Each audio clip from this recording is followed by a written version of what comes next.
It's great to be able to watch football without having to work it, which is what happened last night. We were texting during the Colorado-North Dakota State game, and North Dakota State gave Colorado a run for their money. Just like last year, there was questionable clock management by Colorado. Unlike last year, though, I saw that MDS posted about Deion Sanders, Coach Prime, entering his second year at Colorado. There was a lot of hype around the team after their 3-9 season last year. But Deion has also faced a lot of criticism recently for not handling criticism well. Deion was actually asked about the poor clock management last year when they were trying to mount a comeback against USC. There were no questions about the lack of urgency. I remember watching that game. The clock was ticking. They were down multiple scores, and it was just a frantic pace. Last night, they were trying to milk the clock, and a long pass was thrown when it wasn't needed. The pass was incomplete. When asked about it, Deion said his son Shedeur was just trying to help the receiver get a catch, and it sounded like Deion approved of it, or at least acknowledged it wasn't the right call. But the quarterback has to know the situation and manage the clock accordingly.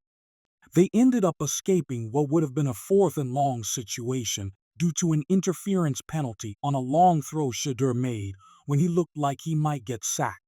That gave North Dakota State a chance with good field position and time to potentially win the game.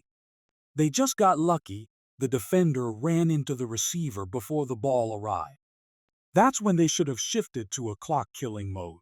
So it was surprising to see them give North Dakota State that opportunity. If Colorado had lost that game, it would have been a really bad sign for Deion's second season in Boulder. One bright spot, though, was the play of Travis Hunter. He is an amazing, probably the best receiver in college football. Some of the plays he made, both on offense and defense, were just unbelievable. If Hunter stays healthy and puts up huge stats like he did in that game, it could be the most interesting thing about Colorado this season, even if they end up having a losing record. The question is, could Hunter still win the Heisman Trophy if Colorado only wins 3 to 4 games?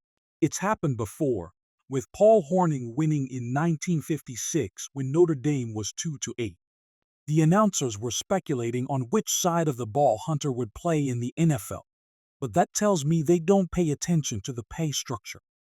As a receiver, he's going to make significantly more money than as a defensive back, so the choice is pretty clear.